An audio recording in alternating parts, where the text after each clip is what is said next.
Welcome to the Arizona State Library Archives and Public Records presentation on inventorying and control, recommended records practices for Arizona state and local agencies, brought to you by the Records Management Branch and presented by me, Aeneas Santiago, the Records Management Specialist in our small unit. The Arizona State Library Archives and Public Records is a sub-function of the Secretary of State. What I hope to cover today will be used by those responsible for records management within their state or local agency, especially in terms of warehousing or storing their records after completion.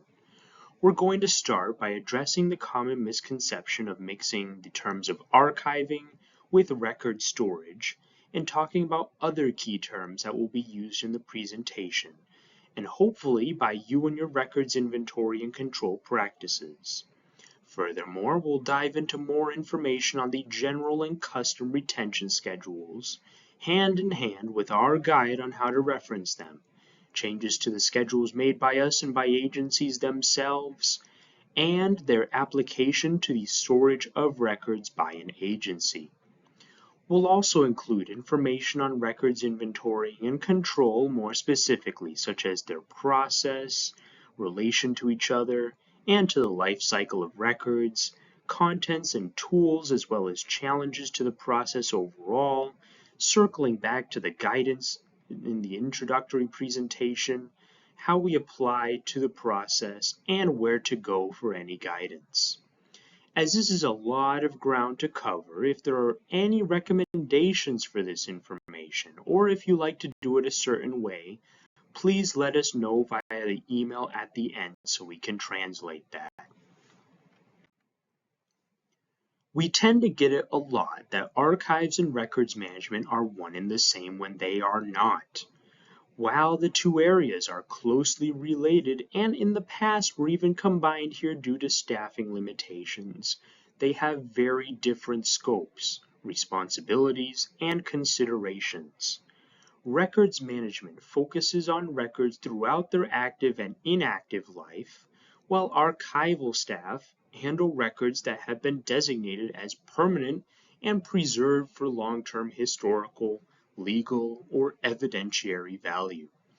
That distinction is important because once a record reaches archival status, it is no longer maintained by us or managed by us, but by archival professionals trained in long-term preservation and reference services. Archiving is primarily concerned with records of permanence, those that retain value well beyond their original administrative purpose. These are records with enduring legal, historical, or evidentiary significance, particularly for public reference or research. For most records, though, value ends once their business purpose has been fulfilled or after a defined period from a retention schedule has passed. That is only why a small fraction of most agencies' records ultimately transfer to archival status, while in certain cases such as boards, commissions, or adjudicatory bodies, nearly all records may be permanent. Records management governs everything up to that point. Archives handles what remains. With that misconception out of the way, we can move into terminology. This is not just a comprehensive dictionary, but rather 8 foundational terms that are essential to understanding both this presentation and your agency's records processes. These terms come up repeatedly in records management, retention, inventorying, and compliance. A retention schedule is the most important of these. It is a document published by our office that specifies how long records must be retained by an agency before they can be destroyed or transferred. An inventory is a systematic listing of records that documents what records exist, who owns them, when they were created, where they are stored, and how they are maintained, often used later for retrieval, audits, or compliance. A file plan builds on this by defining how records should be named, grouped, and stored so staff can file and retrieve records consistently. Controls are the other half of this presentation and refer to the methods used to apply standards, consistency, and oversight to records throughout their life cycle. A retention schedule is one example of a control, but many others exist. A custodian is the person, office, or function directly responsible for maintaining records and ensuring they remain accessible, usable, and meet retention and disposition needs. A record series is a group of records filed together because they serve the same function or purpose. Finally, active versus inactive records describes whether a record is still being used regularly. This distinction directly affects how records are stored, managed, and retained. So how do we determine how long records are kept? The answer is the retention schedule, and it is worth examining in more detail. There are two types of retention schedules, general and custom. Both follow the same format and principles. They categorize records into series, assign retention periods, and define final disposition actions. Both are published by us on our website and through our newsletter to records officers, reviewed periodically, and are designed to meet operational, legal, and compliance needs. The General Retention Schedule is the primary schedule used by all state and local agencies. It covers common record types organized by function, such as finance, personnel, facilities, law enforcement, or education. And it is also the main schedule reviewed by the state archives when determining whether records are permanent. We review and update it annually, incorporating changes in law, regulation, and agency practice to ensure consistency and compliance statewide. The custom retention schedule exists to address records that are too specific or unique to be covered by the general. These schedules supplement, not replace, the general schedule and allow agencies to define niche record series, specialized functions, or non-standard retention requirements. Custom schedules are typically organized by office or sub-function, reviewed with us periodically, and must be reviewed at least every 5 years. The retention schedule is also covered in a quick reference guide video that complements this, as well as the officer and records presentation. The General Retention Schedule is maintained by our office and updated based on agency feedback, legislative changes, and recurring questions or custom series requests. Once changes are finalized, they are published on our website and communicated through newsletters distributed to records officers, ensuring agencies are aware of current requirements. Custom schedules, by contrast, are maintained by agencies themselves through their records officers. Agencies submit updates to us for review and ensure consistency with law and statewide practice. While the minimum review cycle is every 5 years, many agencies choose to review and update custom schedules annually or as operational needs change. Supporting legal authority, such as ordinances or resolutions, is included so future users understand the basis for their retention decisions. Ultimately, retention schedules are our responsibility to manage, publish, and enforce. Our goal is to prevent agencies from having to reinvent the wheel. If you already have an internal practice retention-wise that works well, that is not a problem, but it must be shared with us so it can be formally reviewed and adopted. Anything published and marked as active by our office in whatever program we use for custom retention scheduling is what we in the law recognize as the current retention requirements for that agency. We also encourage agencies to suggest changes. In fact, Agency feedback is one of the primary drivers of updates to the general schedule. If something no longer works, or if operational realities have changed, we want to hear about it so retention requirements remain practical and defensible.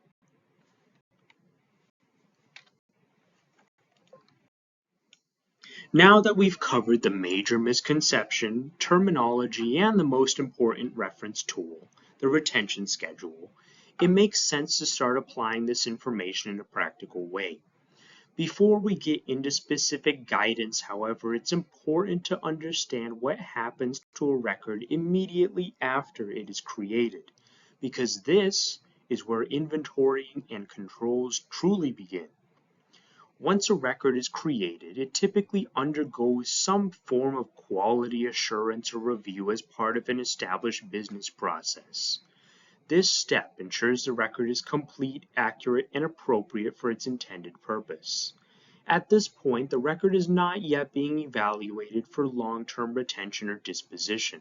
Instead, the focus is on whether it correctly documents the activity or transaction it was meant to capture.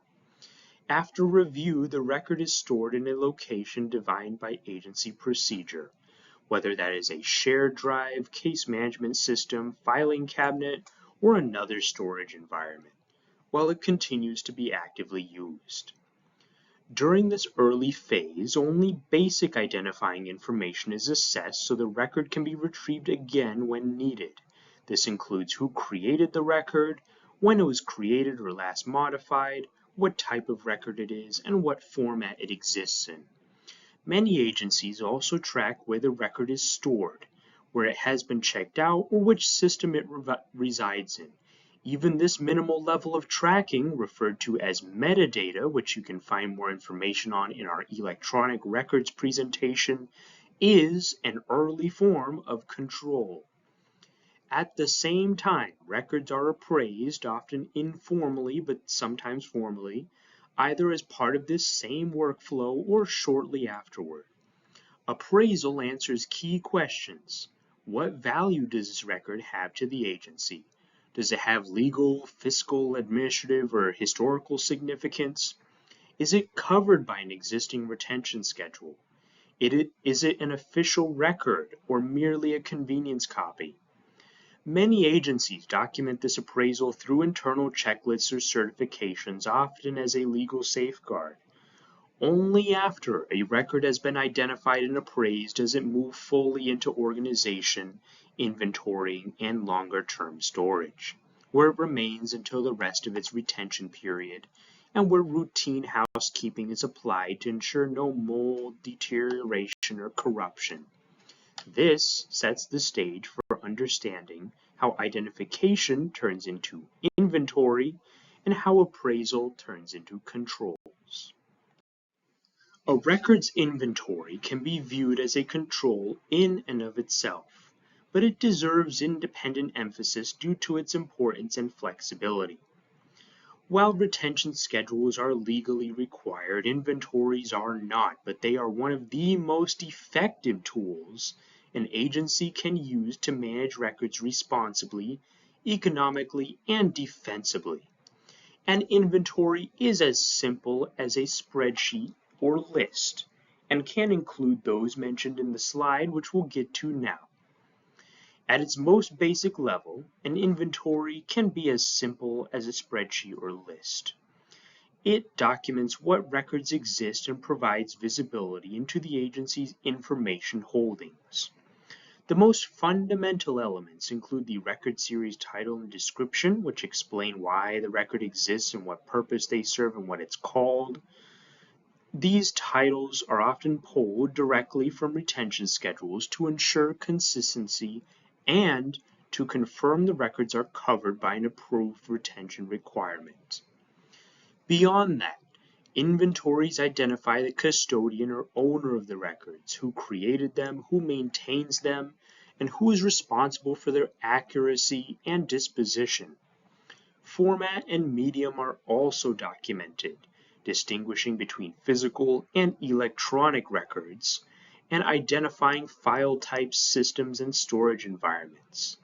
Location information explains exactly where the records are stored and how they can be accessed. Volume measurements capture how much of the record exists, whether in gigabytes or cubic feet, for example. More advanced inventory elements include date ranges, retention actions, and security access requirements. These fields explain how long records are kept, what happens when retention ends, who is allowed to access them, and under what conditions. Special considerations, such as essential record status, legal holds, investigations, or confidentiality restrictions, are also documented. While this may appear overwhelming when listed on a slide, in practice, these elements are usually gathered through a single standardized process conducted by knowledgeable staff. Inventories serve multiple processes beyond simple record keeping.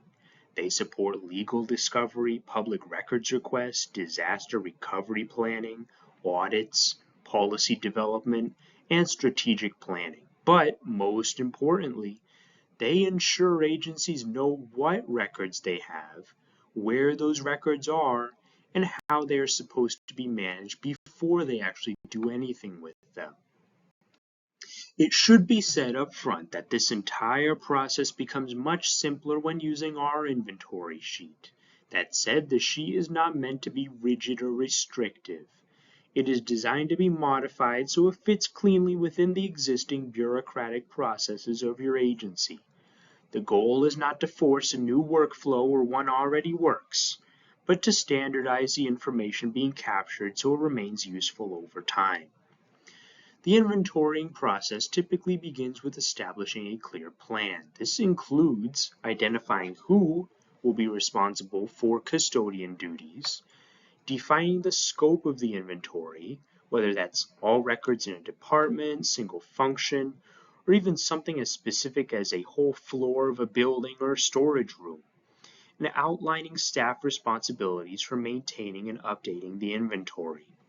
A realistic timeline should be established, along with an understanding of what resources or staff time can be dedicated to the project. For larger agencies or backlogs, this step alone can determine whether the project succeeds or stalls. Once planning is complete, records should be prepared for inventory. This includes developing or adopting a standardized template and training staff on how records should be inventoried, labeled, and stored. This training is critical. Many inventory problems arise later because one person interpreted filing or documentation requirements differently than others. Peer review and oversight are important, therefore, to ensure consistency and to protect the integrity of the inventory as a whole. The next step is collection. Records must be identified and gathered from all locations, systems, and functions, whether physical or electronic. Duplicate copies should be identified and destroyed where appropriate.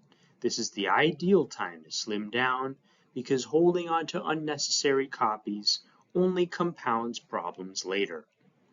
Active and inactive records should be separated, sensitive records handled securely, and any alternate storage practices used by other offices documented so nothing is overlooked. At that point, all relevant information is recorded in the inventory template for each record series. Any discrepancies, inconsistencies, or duplicates discovered during the process should be noted. Duplicates can be eliminated, while discrepancies may require policy updates, training, or procedural changes to prevent future issues.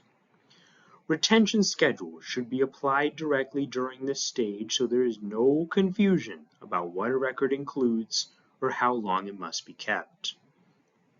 Physical records must also be safeguarded. This includes removing paper clips or fasteners that can cause damage, addressing risks such as water exposure or mold, and ensuring records are stored in appropriate acid-free containers. Boxes should be labeled or coded to correspond with the inventory and volume, format, and storage conditions reviewed to maintain uniformity. Finally, the inventory must be reviewed and verified. Missing files should be identified, systems updated, and procedures adjusted based on what was learned.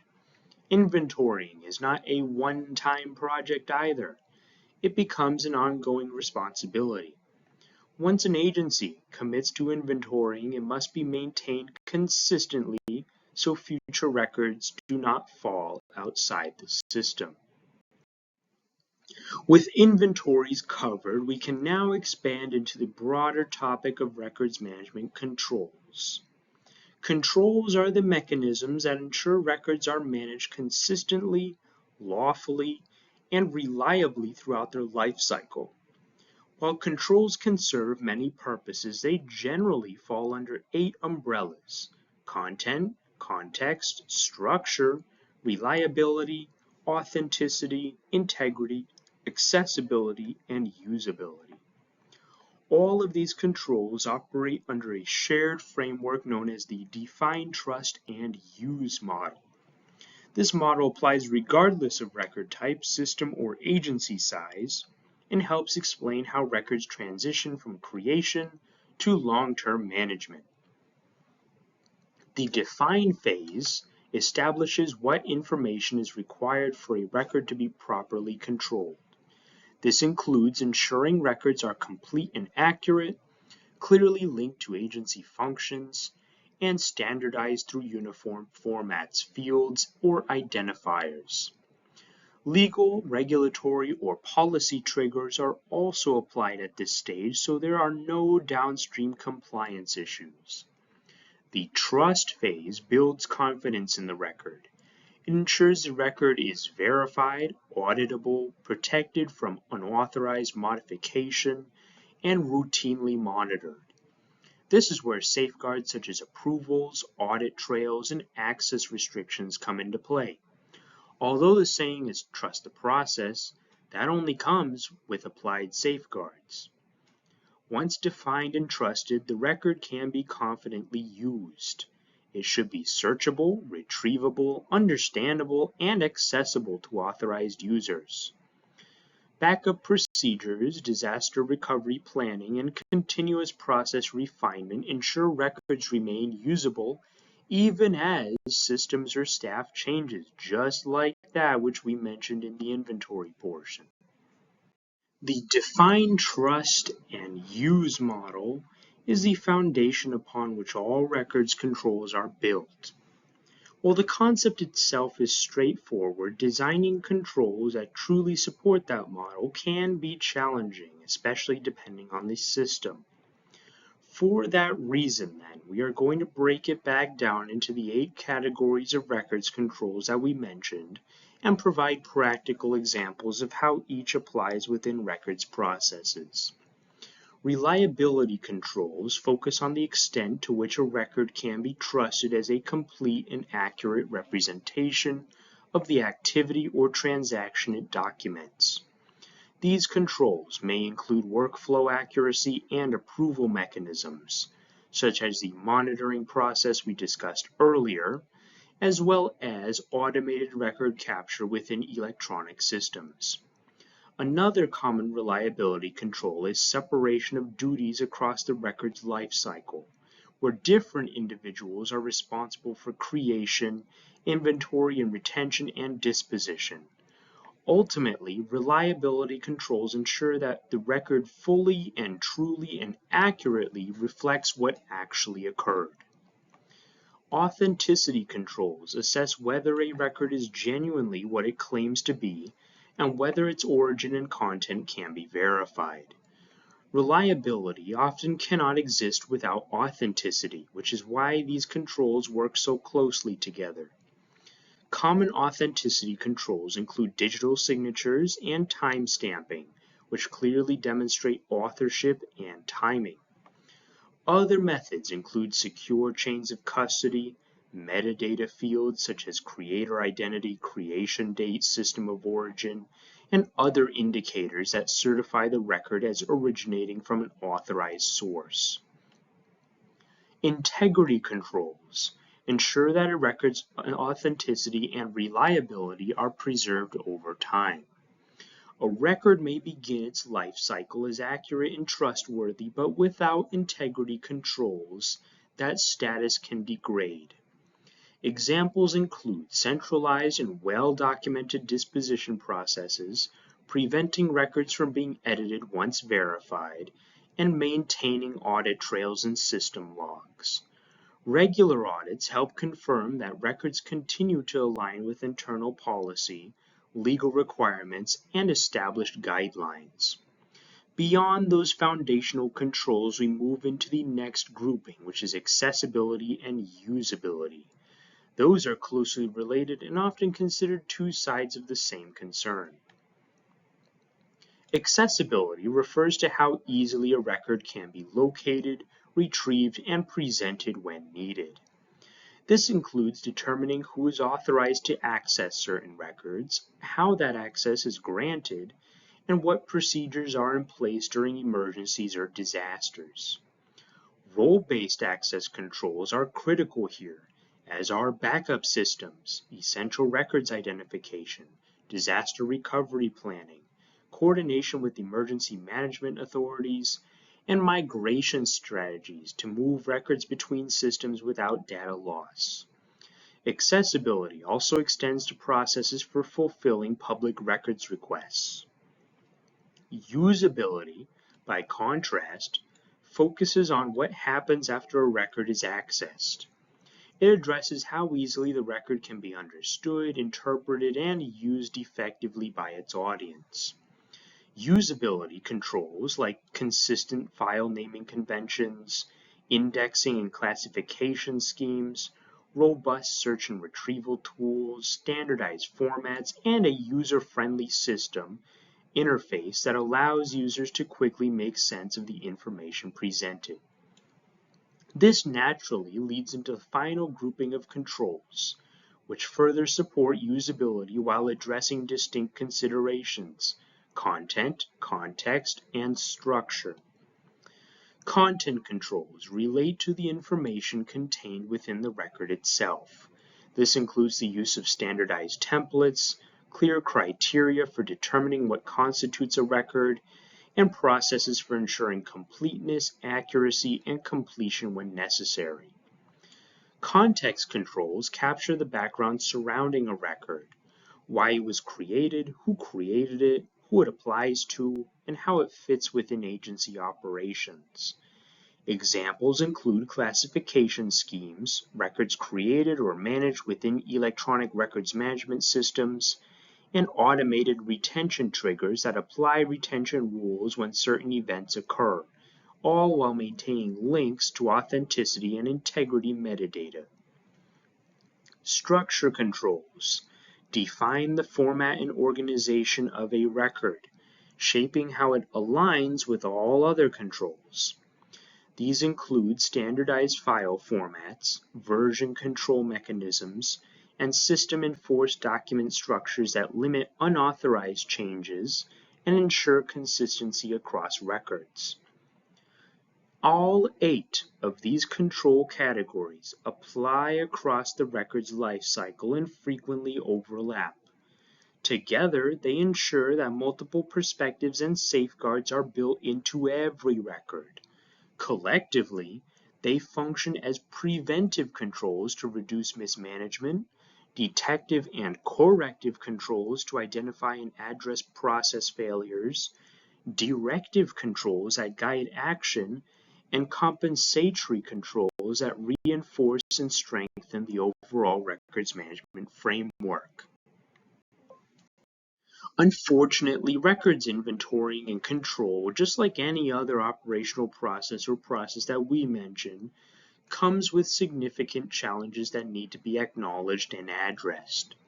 If someone within your agency already has ideas for improving these areas, that exactly is the kind of thinking that we encourage. But otherwise, our role here is to surface the key debates and concerns so you can keep them in your mind when applying controls or conducting an inventory.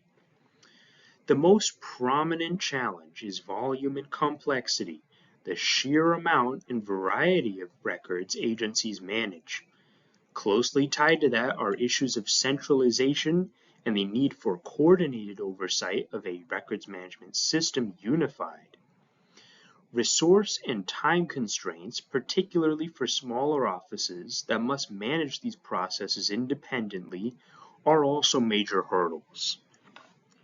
There are also legal and records management compliance considerations, ensuring required or recommended practices are actually being followed. Agencies must rely on consistent, proven practices so that systems in use are not just convenient, but demonstrably effective. Security and access controls are especially critical for confidential or sensitive records. Finally, staff awareness and alignment can present challenges. Changes to inventory or control practices may meet resistance or confusion, especially during system overhauls, and often require clear justification and communication between staff. Records inventory and control, just like any other records management function, is a continuously evolving practice. Keeping fresh perspectives in mind is essential because incremental improvements that save space, money, or time can ultimately prevent migraines and operational strain. One of the most effective ways to understand and apply controls in a practical educational sense is to revisit our original Records and Information Management or RIM program model introduced in our introductory presentation. By analyzing that blueprint, you can identify where controls already exist and how they function as they were labeled. Two major examples or elements are immediately apparent: the records inventory, which we discussed extensively, and the file plan, which we covered earlier. But those are far from the only controls present. Nearly every component of the RIM program incorporates some form of control. For example, sections addressing security and confidentiality or access and retrieval are fundamentally about control, not merely keeping records out of sight, out of mind, but ensuring they are managed intentionally, retrievable when needed, and accessible only to appropriate users. Controls are also embedded in records creation and training and assessment activities. These include distinguishing originals from copies, preventing unauthorized or ad hoc modifications, and conducting regular self-assessments to identify areas for improvement. Ongoing training and compliance measures, particularly for new staff, are also critical control mechanisms that help maintain system integrity over time. This discussion underscores the importance of controls as one of the central strategic considerations in records management.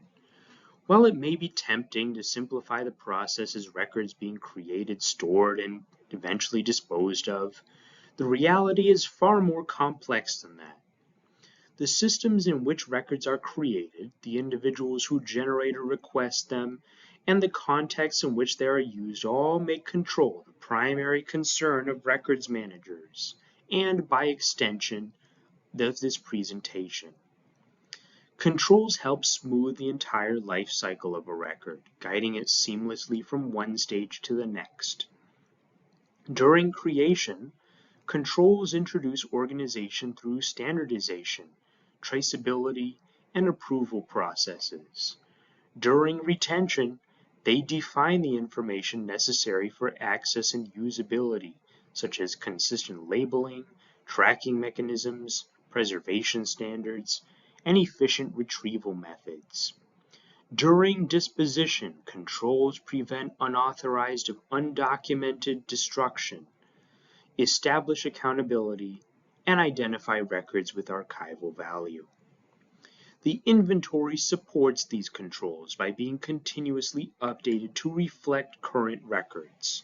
It provides statistical insight into volume, content, and tracking, documents location and status, supplies essential contextual information, and confirms whether retention requirements actually have been satisfied.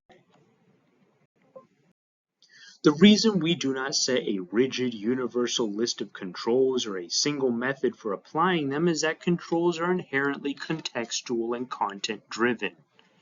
A control that works well for one state or local agency or process may not translate effectively to another. Instead, agencies are encouraged to adapt the guidance we provide and tailor it to their specific operational needs. While we can and do offer expertise and recommendations, the final decisions about implementation rest with you as the subject matter experts and the records officer within your organization or agency. Where our role becomes more direct is in the area of state contracted record storage. What was formerly the Records Management Center is now managed by a third-party provider that offers a more cost-effective solution for state agencies. This arrangement allows us to maintain an active role by guiding agencies through storage and disposition processes, auditing and reviewing records eligible for destruction, ensuring compliance with minimum storage standards, and notifying agencies when records meet destruction criteria. We also assist by implementing retention codes, whether from general or custom schedules, directly into third-party systems and enforcing minimum requirements for stored boxes, such as clear labeling, descriptions, and date ranges. State agencies can, in many cases, set and forget stored records once these minimum standards are met, provided they are housed in sturdy, acid-free containers. However, agencies should still maintain internal safeguards so staff are aware when records are flagged for destruction and can respond appropriately, and ultimately know what records have been destroyed in the past. Given the amount of information presented, it is completely understandable to need time to process it. If certain concepts raise questions or don't immediately align with your existing workflows, there are several avenues for support. You are not expected to navigate inventorying and control challenges alone.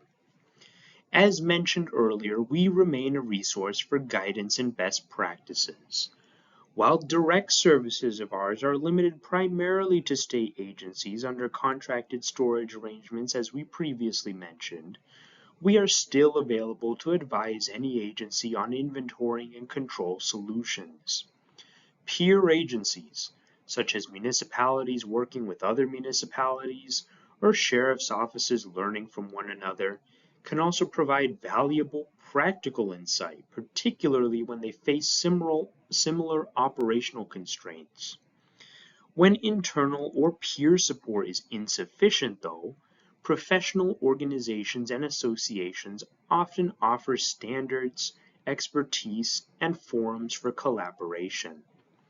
If needed, private consultants or vendors can also assist, whether through strategic planning, documentation development, system implementation, or data analysis. For everything covered in this presentation, we typically receive a few recurring questions after the fact, and we want to address those here. Yes, there are legal implications associated with inventorying and control practices. However, the risks and consequences of allowing records to sit unmanaged, that being without appropriate controls or ongoing review or audit, are far more significant. For that reason, it is always best practice to address inventory and control proactively. This naturally leads to the next concern, knowing where to begin. Facing rows of cabinets or entire rooms of boxes can feel overwhelming, so our recommendation is to start with records created or received from this point forward. Implement controls immediately, so previous records that have not fallen into the system yet can be incorporated gradually, rather than continuing to add to an already existing backlog. Inventories and controls are generally recommended to be reviewed and updated on an annual basis, but in practice, they often need more immediate attention. When an issue arises, it should be addressed right away rather than waiting for a scheduled review cycle. While the law does not prescribe specific methods for inventorying or control, it does require agencies to manage their records economically and efficiently. And strong inventory and control practices are among the most effective ways to meet that requirement. There are tools available to support automation and integration of inventorying and control, particularly for electronic records, far more so than for physical records, the former of which is discussed in another presentation for electronic and digital records.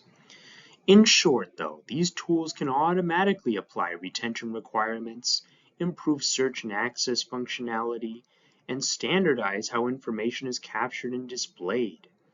For physical records, controls are more often manual and rely on audits, oversight, procedural reviews, and consistent filing and inventory practices. Ultimately, inventory and control are the most significant considerations in records management, even more so than record creation or destruction, and set a records manager apart from clerical or warehousing staff. Because of that, resources and expertise are available when questions arise, starting with us and extending to the partners, private entities, and organizations discussed earlier. Through this presentation, we address several key concepts: the misconception that record storage is the same as archival preservation, the role and structure of record retention schedules, what an inventory should include, file paths, active versus inactive records, and where we fit into the overall process. We also discussed both basic and complex applications of inventorying and control, the 8 types of control: reliability, authenticity, integrity, accessibility, usability, content, context, and structure, and the standard inventory fields such as date range, retention action requirement, security access, special considerations, essential record status, volume, location, format and medium, custodian, description, and record series title. We reviewed the define, trust, and use model that underpins all controls, examined examples of how these processes function in practice, explore common challenges in inventory and control, and connected these concepts to both the records lifecycle and the original RIM program model introduced. We also highlighted resources available when progress slows or obstacles arise. In closing, records inventory and control leads to reliable records, and reliable records support not only sound decision making, but accountability, transparency, and data-driven opportunities for growth and improvement across the agency. Thank you for viewing this presentation. And if you have any questions, please ask us on our website or send us an email at records@azlibrary.gov. This presentation also accompanies other presentation materials that may clarify certain areas contextually.